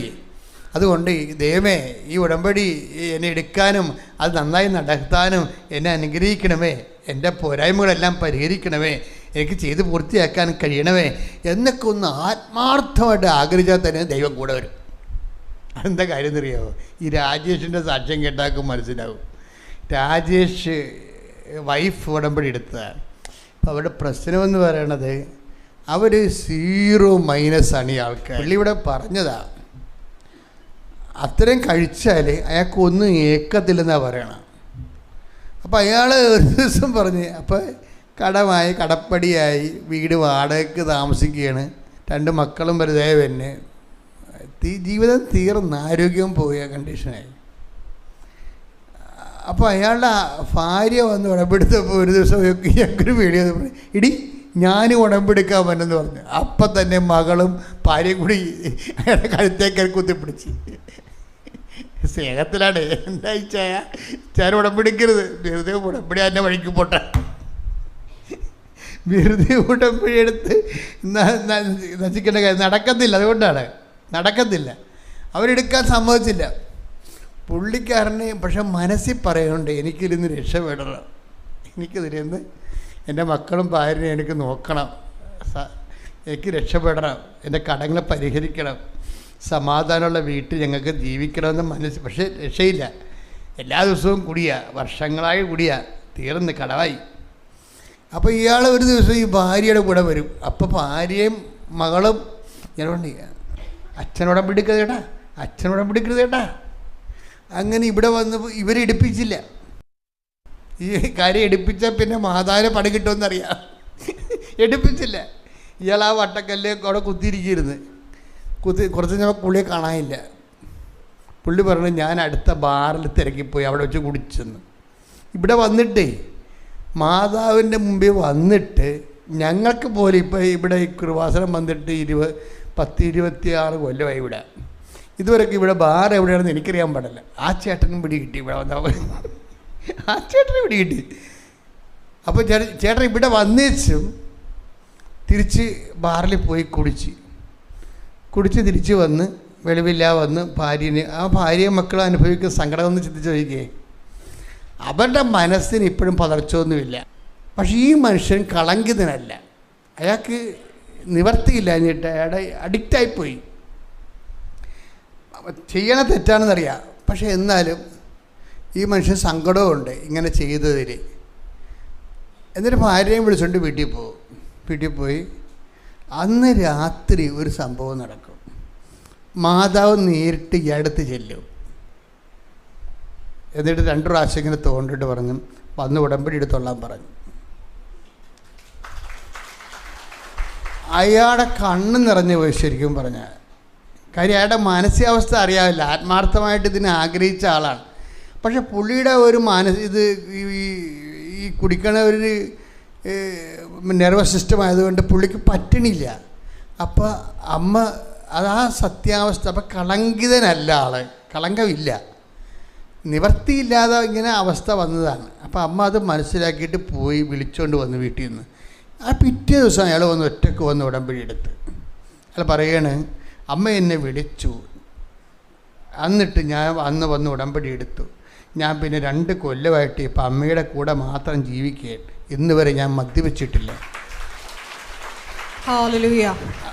നമ്മൾ ആ സാക്ഷ്യങ്ങൾ കേൾക്കുമ്പോഴേ ഒരു മനുഷ്യൻ എങ്ങനെയാണ്. അപ്പം എൻ്റെ മക്കളെ, നമ്മളൊരു കളങ്കിതനല്ലെങ്കിൽ ഉടമ്പടി പെട്ടെന്ന് കത്തും. എന്താണ് ദൈവത്തിനൊരു പ്രശ്നം, ഈ കാഴ്ചയാണെങ്കിലും കളങ്കം ഉണ്ടെങ്കിൽ പണി അത് റിജക്റ്റാവും. ഇത് കായേൻ്റെ കാലം മുതൽ ഇങ്ങനെയാണ്. നമ്മളിപ്പോൾ നിങ്ങൾ ഉപവസിക്കുന്നുണ്ട് ഇല്ലേ? ഉപവസിക്കുന്നുണ്ട്, നിങ്ങൾ പത്രം കൊടുക്കുന്നുണ്ട്. ആരാണ് ഇതൊന്നും ചെയ്യാത്തത്? എല്ലാവരും ചെയ്യുന്നുണ്ട്. പക്ഷേ എവിടെയൊക്കെ കളങ്കം കിടക്കുന്നുണ്ട്, അത് നോക്കണം ഏതാണെന്ന്. നിങ്ങളുടെ കളങ്കം കിടക്കുന്നുണ്ട്. കളങ്കം കിടന്ന് ഇപ്പം ഞാനൊരു വചനം വായിക്കാം നിങ്ങളോട്. 22:21 ലേവ്യ പുസ്തകം. സ്തുതിക്കട്ടെ. ഹല്ലേലൂയ, ഹല്ലേലൂയ, ഹല്ലേലൂയ, ഹല്ലേലൂയ. യേശുവേ നന്ദി. ഹല്ലേലൂയ. ലേവ്യർ 22:21.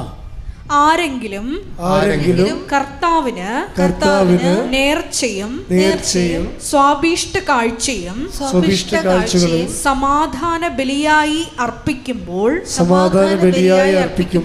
അത് സ്വീകാര്യമാകണമെങ്കിൽ കാലിക്കൂട്ടത്തിലോ ആട്ടിൻകൂട്ടത്തിലോ നിന്നെടുത്ത ഊനമറ്റ മൃഗത്തെ കാഴ്ചവെക്കണം.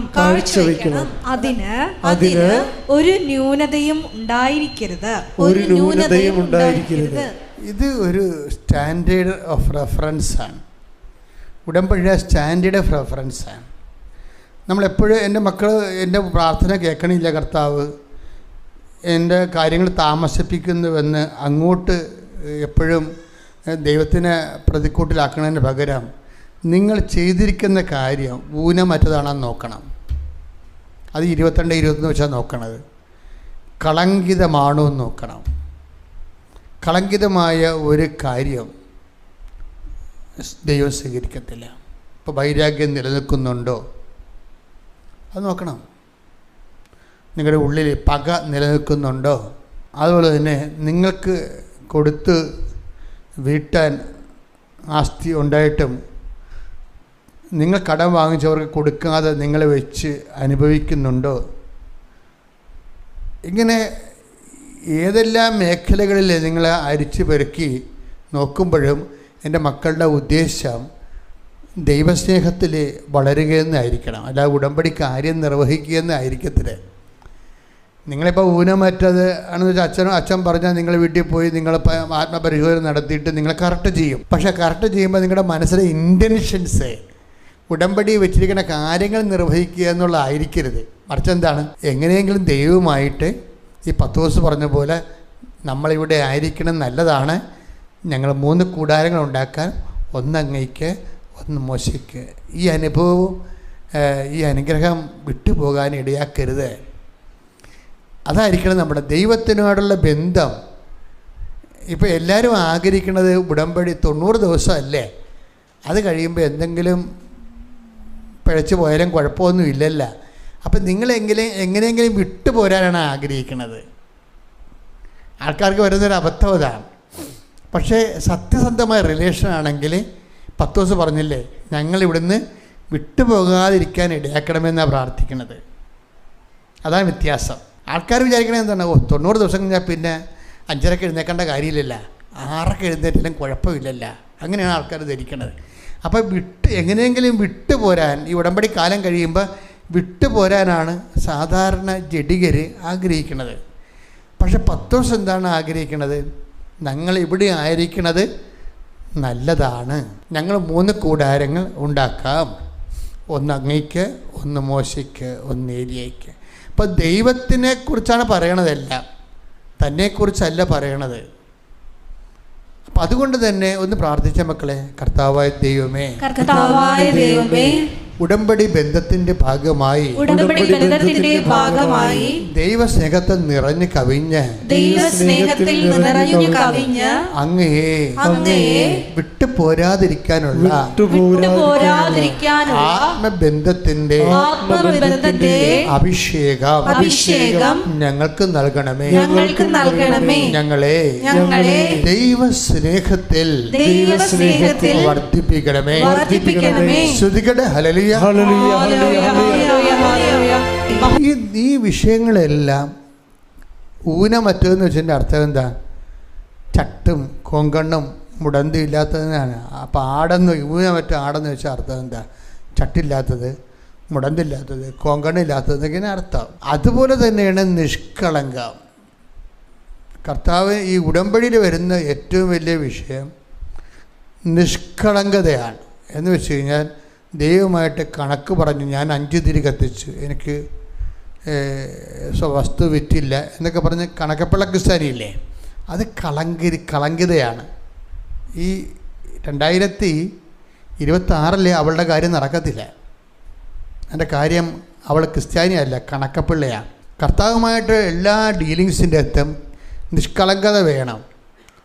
ഇല്ലെങ്കിൽ നിങ്ങൾ നിഷ്കളങ്കതയ്ക്ക് വേണ്ടി പ്രാർത്ഥിക്കണം. എന്താ കാര്യം വെച്ച് കഴിഞ്ഞാൽ, ഞാൻ ദൈവമായിട്ട് ഉടമ്പടി ചെയ്തിരിക്കുന്നതിൻ്റെ ഉദ്ദേശം ഞാൻ ദൈവമായിട്ട് കൂടുതൽ ദൈവസ്നേഹത്തിൻ്റെ സാക്ഷിയായി ജീവിക്കാൻ വേണ്ടിയാണ്.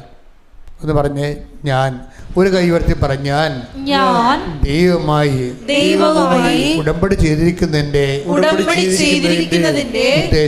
ഉദ്ദേശം ദൈവവുമായി പുനരുദ്ധാനത്തിന്റെ സാക്ഷിയായി ജീവിക്കാൻ വേണ്ടിയാണ്. ശ്രുതിക്കട്ടെ ഹല്ലേലൂയ.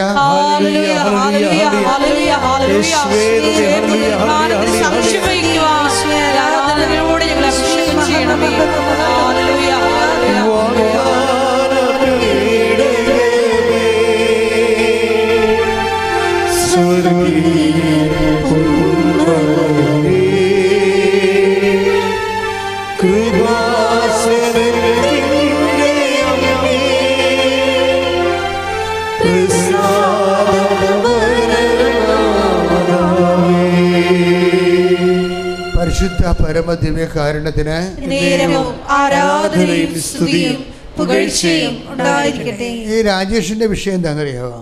ഇപ്പം രാജേഷിൻ്റെ അതായത് ഇയാളുടെ ഞാൻ കണ്ടൊരു മൗലികമായ ഒരു ഫീച്ചർ, ഈ മൗലികമായ ഒരു സ്വഭാവം എന്ന് കണ്ടത് കളങ്കമില്ലാത്തൊരവസ്ഥയാണ്. പുള്ളി മാതാവെന്ന് വെച്ചാൽ പിന്നെ ആ ഉടമ്പടി എന്ന് പറയുമ്പോൾ അതിൻ്റേതായിട്ടുള്ള പാകതയോടെയാണ്. കാര്യം പുള്ളിക്കാരൻ 4:30 മണിക്ക് എഴുന്നേൽക്കും. 4:30 മണിക്ക് എഴുന്നേറ്റിട്ട് അദ്ദേഹം ബൈബിൾ വായിക്കും. 5:30 മണിയാകുമ്പോൾ അദ്ദേഹത്തിൻ്റെ നമ്മുടെ പ്രത്യക്ഷീകരണ പ്രാർത്ഥന കൂടിയ ശേഷം പുള്ളി വണ്ടിപ്പണിക്കാരനാണ്, ഡ്രൈവറാണ്, നല്ല ഡ്രൈവറാണ്. ഇപ്പോൾ വണ്ടി കഴുകണത് 5:30 മണിക്കുള്ള പ്രാർത്ഥന കഴിഞ്ഞിട്ടാണ്. പക്ഷേ 5:30 മണിക്കുള്ള പ്രാർത്ഥന കഴിഞ്ഞിട്ട് ഉടനെ വണ്ടി കഴുകത്തില്ല. അയാൾ പറയുന്നുണ്ട്, ഞാൻ എല്ലാവർക്കും ഈ പ്രാർത്ഥന ഷെയർ ചെയ്യുമോ, ലിങ്ക് കിട്ടുമ്പോൾ തന്നെ 5:30 തന്നെ 100 പേർക്ക് പുള്ളി ഷെയർ ചെയ്യും. അതാണ് വിഷയമെന്ന് പറയണത്.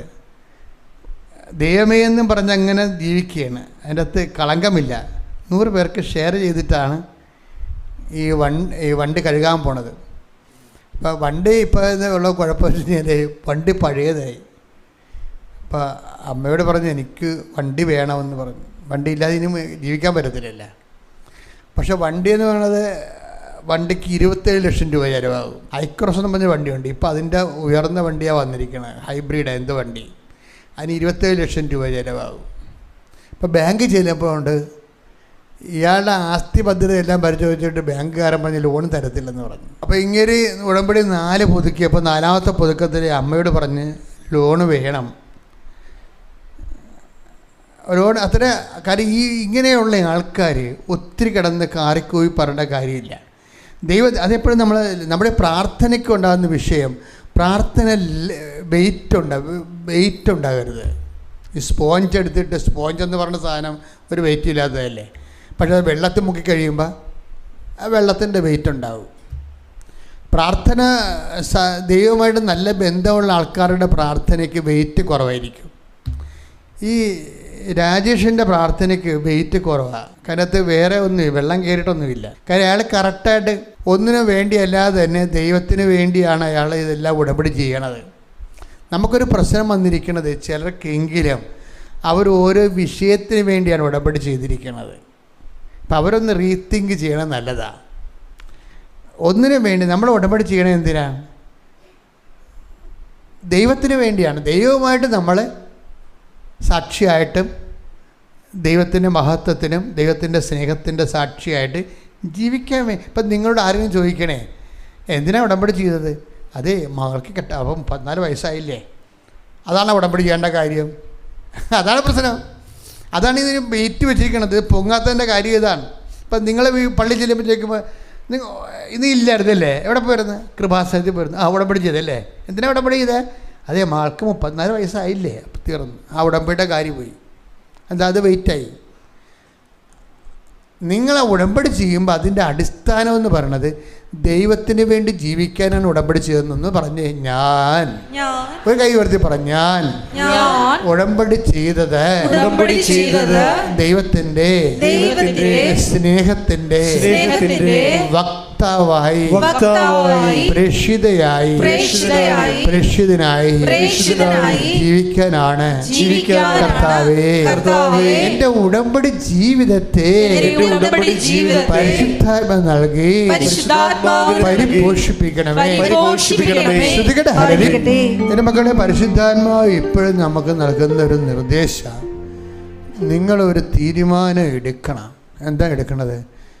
ദൈവമായിട്ട് ജീവിക്കാൻ വേണ്ടി രാത്രിയും പകലും ദൈവത്തിൻ്റെ സ്നേഹത്തിലും ബോധത്തിലും ആ ഒരു ഓർമ്മയിലും ജീവിക്കാൻ വേണ്ടി നിങ്ങൾ നിങ്ങളുടെ അന്തരംഗങ്ങളെ സമർപ്പിക്കണം.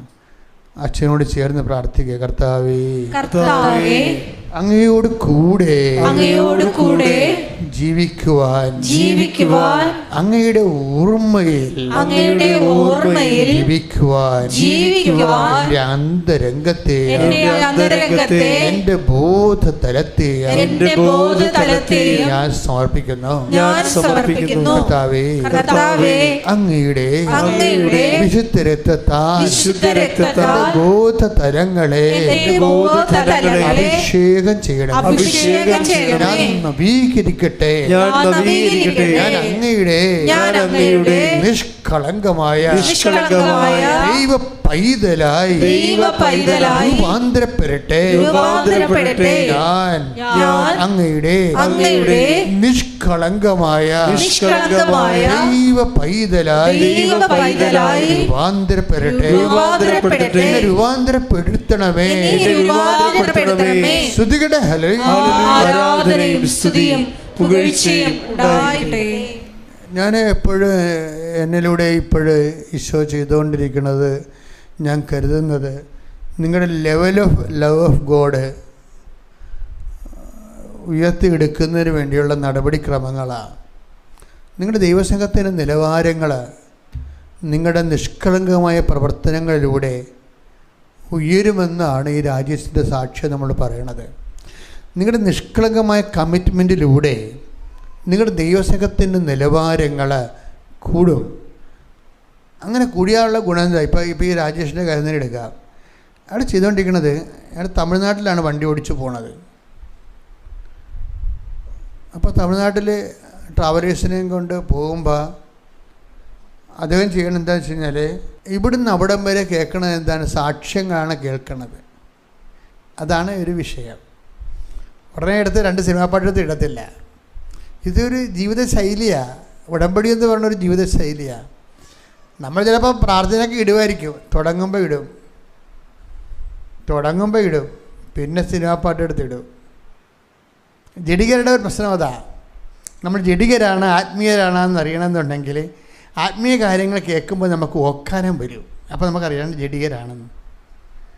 ജഡികരാണെന്ന് നിങ്ങൾ ആത്മീയരാണെന്ന് അറിയണമെന്നുണ്ടെങ്കിൽ ആത്മീയ കാര്യങ്ങൾ കേൾക്കുമ്പോൾ ഓക്കാനം വരും. അപ്പോൾ ആദ്യം നമ്മൾ കൊന്ത എടുത്തിട്ട് നമ്മളൊരു നല്ല വഴിക്ക് പോകല്ലേ എന്നാൽ കൊന്ത ഇട്ടേക്കാന്ന്, കൊന്ത ഇട്ട് കഴിഞ്ഞിട്ട് പിന്നെ എന്താണ്? പിന്നെ ഇടണത് പിന്നെ വല്ല വളിച്ച പൊളിച്ച സിനിമാപ്പാട്ട് വിടും. അപ്പോൾ നിങ്ങൾ ജഡികനാണ്. രാജേഷ് ജഡികനല്ല, ആത്മീയനാണ്. ഇപ്പം ബൈബിളിൽ എപ്പോഴും ഈ പൗലോസപ്പോസിൻ്റെ കാലം വരുമ്പോൾ ജനങ്ങളെ രണ്ടായിട്ട് തിരിക്കും, ജഡികരും ആത്മീയരും എന്ന്. Take the word of God. ശ്രുതിക്കട്ടെ ഹല്ലേലൂയ. പരിശുദ്ധ പരമ ദിവ്യ കാരുണ്യത്തിന് നിരവും ആരാധനയും സ്തുതിയും പുകഴ്ചയും ഉണ്ടായിരിക്കട്ടെ. പരിശുദ്ധ പരമ ദിവ്യ കാരുണ്യത്തിന് നിരവും ആരാധനയും സ്തുതിയും പുകഴ്ചയും ഉണ്ടായിരിക്കട്ടെ. നമുക്കെല്ലാവർക്കും കൃപാസനം പ്രത്യക്ഷീകരണ മധ്യസ്ഥ പ്രാർത്ഥന ഏറ്റുചൊല്ലി പ്രാർത്ഥിക്കാം. അമ്മേ പരിശുദ്ധ അമ്മേ, പരിശുദ്ധ അമ്മേ, ദൈവമാതാവേ, കൃപാസനത്തിലൂടെ ഞങ്ങൾക്കും ഞങ്ങളുടെ ദേശത്തിനും അമ്മ മധ്യസ്ഥം തേടി തന്ന എല്ലാ അനുഗ്രഹങ്ങൾക്കും കൃപകൾക്കും ഞങ്ങളിപ്പോൾ ഹൃദയം നിറഞ്ഞ നന്ദി പറയുന്നു. സ്തുതിച്ചു പ്രാർത്ഥിക്കാം. ഹല്ലേലൂയ, ഹല്ലേലൂയ. നാളിതുവരെ ഞങ്ങൾക്ക് ലഭിച്ച എല്ലാ കൃപകൾക്കും അനുഗ്രഹങ്ങൾക്കും നന്ദി പറയുന്നു. ഹല്ലേലൂയ, ഹല്ലേലൂയ. മഹത്വം, മഹത്വം, ആരാധന, ആരാധന. ദൈവപിതാവേ നന്ദി, പിതാവേ മഹത്വം, ദൈവപിതാവേ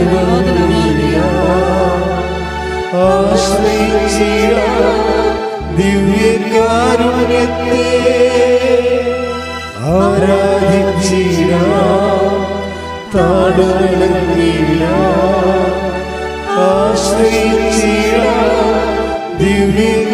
ദിവ്യകാരുണ്യത്തെ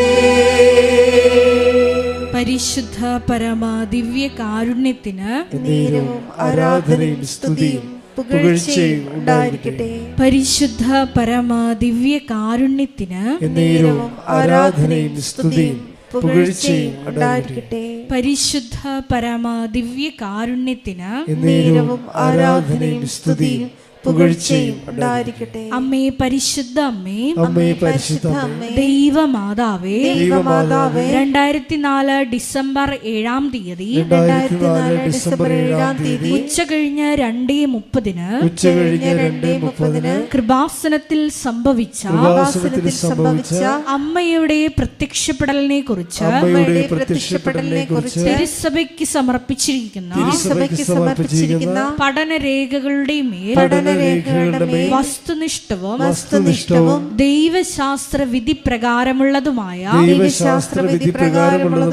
അന്വേഷണ പഠനങ്ങൾ നടത്തി ആ പ്രത്യക്ഷപ്പെടലിലൂടെ പ്രകടമായ ദൈവമാതാവിന്റെ പ്രത്യേക കരുതലും സംരക്ഷണവും വെളിപ്പെടുത്തുന്ന പീഡിതരുടെ ആശ്വാസവും പ്രവാചകന്മാരുടെ രാജ്ഞിയും വാഗ്ദാനത്തിന്റെ പേടകവും പ്രപഞ്ച പ്രകൃതിയുടെ മാതാവുമായ പരിശുദ്ധ അമ്മയുടെ ഭക്തി തിരുസഭയിൽ കൂടുതൽ പ്രചരിച്ച് ജീവിതത്തിന്റെ ദുരിത ദുരന്ത അവസ്ഥകളിൽ അകപ്പെട്ട് കഴിയുന്ന അനേകായിരം മക്കൾക്ക് ദൈവത്തിന്റെ സാന്നിധ്യവും സന്ധിപ്പും കൂടുതൽ അനുഭവിക്കുക വഴി ആത്മീയ വിശുദ്ധിയും ദൈവശക്തിയും കൈവരിക്കുവാൻ ഞങ്ങളുടെ കുടുംബങ്ങളെ ഇടയാക്കണമേ. സ്തുതിച്ചു പ്രാർത്ഥിക്കാം. ഹല്ലേലൂയ, ഹല്ലേലൂയ, ഹല്ലേലൂയ. ദിവ്യകാരുണ്യനാഥ, മരിയൻ ഉടമ്പടിയെടുത്ത് പ്രാർത്ഥിക്കുന്ന ഞങ്ങളുടെ കുടുംബങ്ങളെ വിശുദ്ധീകരിക്കണമേ എന്ന് പ്രാർത്ഥിക്കുന്നു, ശക്തീകരിക്കണമേ എന്ന് പ്രാർത്ഥിക്കുന്നു, ആത്മാവാൽ വഴി നടത്തണമേ എന്ന് പ്രാർത്ഥിക്കുന്നു, വലിയ വലിയ സാക്ഷികളാക്കി ഉയർത്തണമേ എന്ന് പ്രാർത്ഥിക്കുന്നു. Hallelujah, hallelujah. ദിവ്യ കാരുണ്യത്തിന് ആരാധനയും സ്തുതിയും പുകഴ്ചയും ഉണ്ടായിരിക്കട്ടെ. പരിശുദ്ധ പരമ ദിവ്യ കാരുണ്യത്തിന് ആരാധനയും സ്തുതിയും പുകഴ്ചയും ഉണ്ടായിരിക്കട്ടെ. പരിശുദ്ധ പരമ ദിവ്യ കാരുണ്യത്തിന് ആരാധനയും സ്തുതിയും പുകഴ്ചയും ഉണ്ടായിരിക്കട്ടെ. അമ്മേ പരിശുദ്ധ അമ്മേ, പരിശുദ്ധ അമ്മേ, ഭൂസ്വർലോകങ്ങളുടെ രാജ്ഞിയായ അങ്ങേയ്ക്ക് ഭൗമ സംരക്ഷണത്തിനായി പ്രപഞ്ച പ്രകൃതിയെ തന്നെ തിരുസഭ പ്രതിഷ്ഠിക്കുവാൻ ഈ പ്രത്യക്ഷീകരണം വഴി ഇടയാക്കണമേ. പരിശുദ്ധ അമ്മേ, ജപമാല മാതാവേ, സകല കൃപാസനം പ്രാർത്ഥനകളോടും ചേർത്ത് ഞങ്ങളിപ്പോൾ പ്രാർത്ഥിക്കുന്ന ഈ സമൂഹത്തിന്റെ പ്രത്യേക നിയോഗങ്ങളും മൗനമായിട്ട് നമ്മുടെ വ്യക്തിപരമായ പ്രാർത്ഥനാ വിഷയങ്ങളും സമാനമായിട്ടുള്ള ജീവിത ദുരിതങ്ങളിലൂടെ കടന്നു പോകുന്ന മക്കളെയും കൃപാസനത്തിൽ ജീവനോടെ പ്രത്യക്ഷയായ ദൈവമാതാവിൻ്റെ മധ്യസ്ഥയിൽ ദിവ്യകാരുണ്യ സന്നിധിയിൽ സമർപ്പിച്ച് നമുക്കൊരു നിമിഷം പ്രാർത്ഥിക്കാം.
അമ്മയുടെ പ്രത്യക്ഷീകരണത്തിന്റെ ഈ അനുഗ്രഹവേളയിൽ ഞങ്ങൾക്ക് സാധിച്ചു തരുവാൻ കനിയണമേ.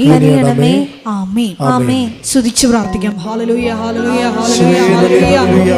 ഒരിക്കൽ കൂടി നാളിതുവരെ കൃപാസനത്തിൽ വന്ന് മരിയൻ ഉടമ്പടി എടുത്ത് പ്രാർത്ഥിച്ചു പോയിട്ടുള്ള മുഴുവൻ മക്കളെയും, ഓൺലൈനായി ഉടമ്പടി എടുത്ത് പ്രാർത്ഥിക്കുന്ന മക്കളെയും, ലൈറ്റ് ക്യാൻഡിൽ പ്രയർ വഴിയായിട്ടും അവർ ഡെയിലി ഇവരുടെ പ്രാർത്ഥനയിലൂടെയും എല്ലാം തങ്ങളുടെ നിയോഗങ്ങൾ സമർപ്പിക്കുന്ന ഓരോ മക്കളുടെയും വ്യക്തിപരമായ ആവശ്യങ്ങളെ ഞങ്ങൾ ഈ അൾത്താരയിൽ സമർപ്പിച്ച് പ്രാർത്ഥിക്കുന്നു.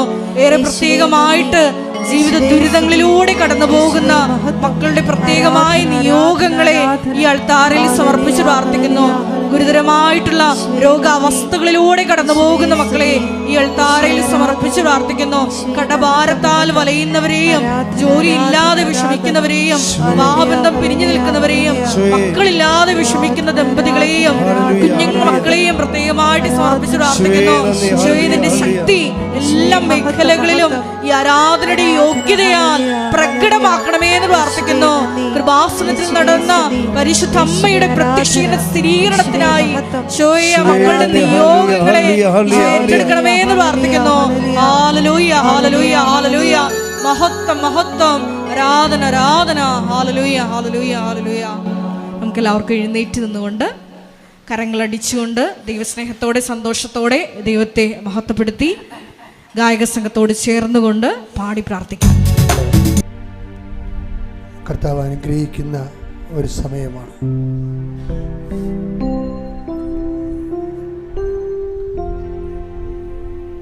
രോഗാതുരമായിട്ടുള്ള വേദന കൊണ്ട് ഉറങ്ങാൻ പറ്റാത്തവരുണ്ട്. നിങ്ങൾ അവരെ ഓർക്കണം. അവരിവിടെ ഉണ്ടെന്നല്ല എൻ്റെ അർത്ഥം. നിങ്ങളോട് ആവലാതി പറഞ്ഞവരുണ്ടാകും. അവരെ നിങ്ങളിപ്പോഴും ഓർക്കണം. ചില കാര്യങ്ങളൊക്കെ കർത്താവ് തന്നെ നേരിട്ട് അത് അറസ്റ്റ് ചെയ്യേണ്ടതുണ്ട്. ഉറങ്ങാനും മരുന്ന് വേദന മാറാനും ചില രോഗികൾക്ക് അവർ കഴിക്കുന്ന മരുന്നുകൾ പ്രയോജനകരമല്ല. മരുന്ന് കഴിച്ചിട്ടും അവിടെ വേദന മാറുന്നില്ല, ഉറങ്ങാൻ പറ്റണമില്ല. അങ്ങനെയുള്ളവരെ നിങ്ങൾ അനുകമ്പയോടുകൂടി കാണണം. നിങ്ങളാണ് ആ അവസ്ഥയിലെങ്കിൽ എന്ത് ചെയ്തേനും എന്ന് ഓർത്തിട്ട് അവരെ മനസ്സിൽ ഓർത്തുകൊണ്ട് അവർക്ക് ഉറങ്ങാനും വേദന മാറാനും രോഗം സുഖപ്പെടാനും അവരുടെ പേരും മുഖവും മനസ്സിൽ ഓർത്തുകൊണ്ട് കർത്താവിൻ്റെ നാമത്തെ കൈവർത്തിക്കൊണ്ട് സ്തുതിക്കട്ടെ. ഹല്ലേലൂയ, ഹല്ലേലൂയ, ഹല്ലേലൂയ, ഹല്ലേലൂയ. യേശുവേ, ഹല്ലേലൂയ, എരുതി വീണാലും സ്തുതിക്കട്ടെ. ഹല്ലേലൂയ, ഹല്ലേലൂയ, ഹല്ലേലൂയ, ഹല്ലേലൂയ. എരുതിയിൽ വീണാലും അവിടെ അനേകരല്ല. ചേർത്ത് പാടുക. എരുതിയിൽ വീണാലും അവിടെ അനേകരല്ല. വീഴുന്നതും തീരല്ല എന്റെ യേശുവിൻ കരങ്ങളില. വീഴുന്നതും തീരല്ല എന്റെ യേശുവിൻ കരങ്ങളില. എരുതിയിൽ വീണാലും അവിടെ അനേകരല്ല. എരുതിയിൽ വീണാലും അവിടെ അനേകരല്ല. വീഴുന്നതും തീരല്ല എന്റെ യേശുവിൻ കരങ്ങളില. വീഴുന്നതും തീരല്ല എന്റെ യേശുവിൻ കരങ്ങളില. കൈകൾ കൂപ്പി. മനസ്സ് നീറുന്ന കുറേ മക്കളുണ്ട്.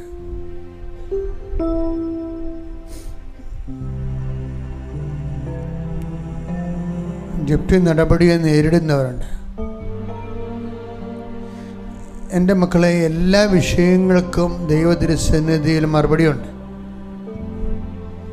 ഇന്നലെ ഒരു സാക്ഷി ഞാനിവിടെ പറയണത് കേട്ടത്, അവർക്ക് വഴിയില്ല, വർഷങ്ങളായി വഴിയില്ല.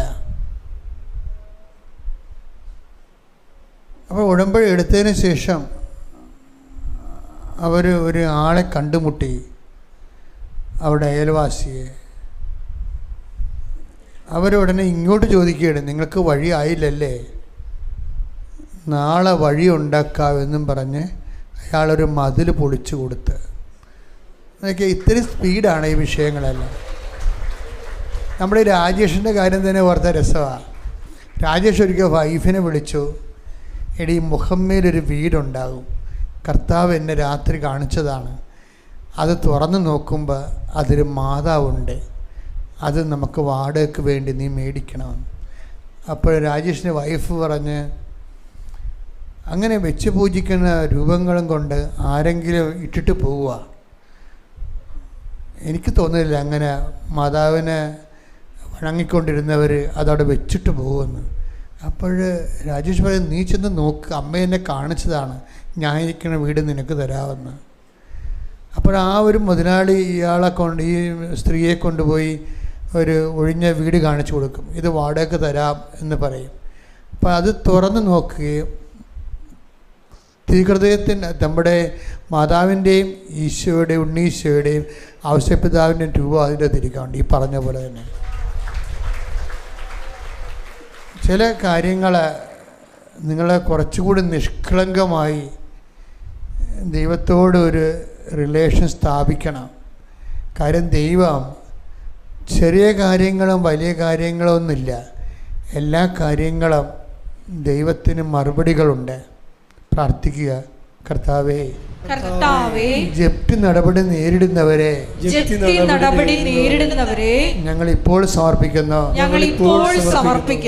സാമ്പത്തിക ക്ലേശങ്ങളാൽ ജീവിതം നരകിക്കുന്നവരെ പുതിയ പോംവഴിക്കായി ഇപ്പോൾ സമർപ്പിക്കുന്നു. കല്യാണം ഒത്തുവരാത്തവരെ, ജോലി ശരിയാകാത്തവരെ, കർത്താവേ, വീണ്ടും ഞങ്ങൾ അടുത്ത ഞായറാഴ്ച ഈ സന്നിധിയിൽ എത്തുന്നത് വരെ ഈ വിഷയത്തിനെല്ലാം പരിഹാരമുണ്ടാകാൻ പരിശുദ്ധ അമ്മയുടെ മാധ്യസ്ഥത്തിലെ ഈശോയുടെ നാമത്തിലെ തടസ്സങ്ങൾ വിട്ടുമാറാൻ ഞങ്ങൾ സ്തുതിക്കുന്ന, എന്നെ വാഴ്ത്തുന്ന, നിനക്ക് നന്ദി പറയുന്ന. സ്തുതിക്കണേ. അവിടെ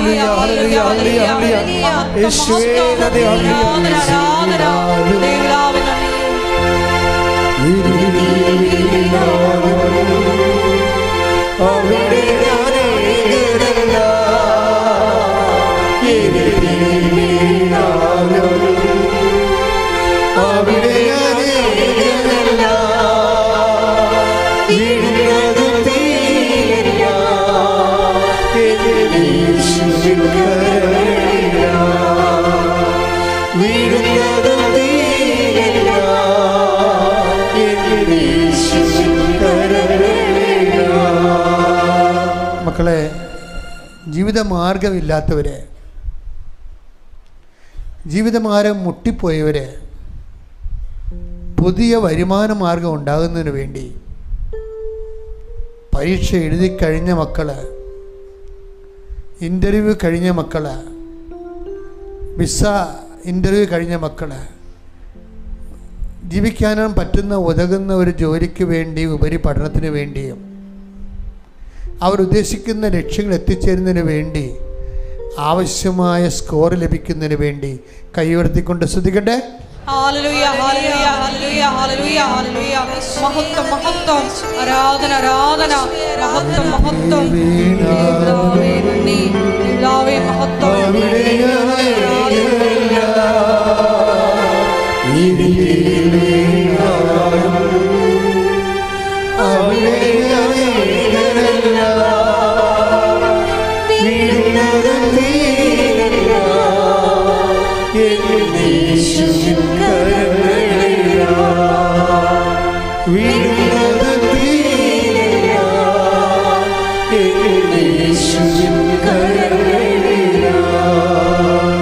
മക്കളെ, മുമ്പിൽ നോക്കുമ്പോൾ ഒരു വഴിയുമില്ല.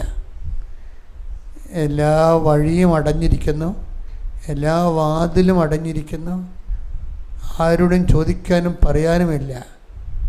നിൻ്റെ ദൈവം മാത്രം, നിൻ്റെ ദൈവം മാത്രമെന്ന് നീ കരുതുന്ന ദിവസമാണ് അത്ഭുതങ്ങൾ സംഭവിക്കുന്നത്. ദൈവത്തിൻ്റെ മുമ്പിൽ 1000 വഴികൾ നിനക്ക് വേണ്ടി തുറക്കാൻ ദൈവം വാതിക്കൽ നിൽക്കുന്ന പോലെയാണ് ഈ സാക്ഷ്യങ്ങളെല്ലാം നമ്മളോട് പറയുന്നത്. മക്കളില്ലാത്തവർ, വീട് ഇല്ലാത്തവർ, കുടുംബ സമാധാനം ഇല്ലാത്തവർ, ഭാര്യാഭർത്തക്കന്മാരെ ഭിന്നിച്ചിരിക്കുന്നവർ, അകന്ന് കഴിയുന്നവർ, കോടതി കേസായിരിക്കുന്നവർ, കർത്താവിൻ്റെ നാമത്തിൽ ദൈവഹിതം നിറവേറിക്കൊണ്ട് പുതിയ ജീവിതത്തിലേക്ക് വരുന്നതിന് വേണ്ടി സ്തുതിക്കട്ടെ. ഹല്ലേലൂയ, ഹല്ലേലൂയ, ഹല്ലേലൂയ, ഹല്ലേലൂയ. മഹത്വം, മഹത്വം. ഹല്ലേലൂയ, ഹല്ലേലൂയ, ഹല്ലേലൂയ, ഹല്ലേലൂയ. പിതാവേ നന്ദി.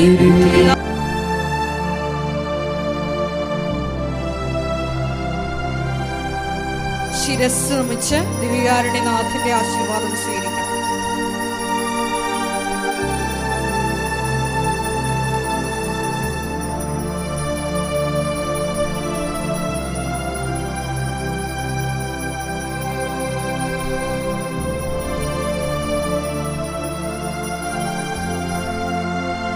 പരിശുദ്ധ പരമമാ ദിവ്യകാരുണ്യമേ, എന്നുമെന്നും അങ്ങേക്ക് ആരാധന. പരിശുദ്ധ പരമമാ ദിവ്യകാരുണ്യമേ, എന്നുമെന്നും അങ്ങേക്ക് ആരാധന. പരിശുദ്ധ പരമമാ ദിവ്യകാരുണ്യമേ, എന്നുമെന്നും അങ്ങേക്ക് ആരാധന. സ്നേഹമുള്ളവരെ, പ്രധാനപ്പെട്ട അറിയിപ്പുകളാണ് ഈ സമയം നൽകുന്നത്. കൃപാസനത്തിൽ എല്ലാ ദിവസവും മരിയൻ ഉടമ്പടി എടുക്കാനും പുതുക്കാനുമുള്ള അവസരം ഉണ്ടായിരിക്കുന്നതാണ്. അതുപോലെ തന്നെ എല്ലാ ദിവസവും രാവിലെ 10:30 ഇംഗ്ലീഷ് മരിയൻ ഉടമ്പടി ക്ലാസ്സും, ഉച്ചകഴിഞ്ഞ് 1:30 ഹിന്ദി മരിയൻ ഉടമ്പടി ക്ലാസ്സും, രണ്ടാം ചൊവ്വാഴ്ചകളിൽ തമിഴ് മരിയൻ ഉടമ്പടി ക്ലാസ്സും രാവിലെ 10 മണിക്ക് ഉണ്ടായിരിക്കുന്നതാണ്.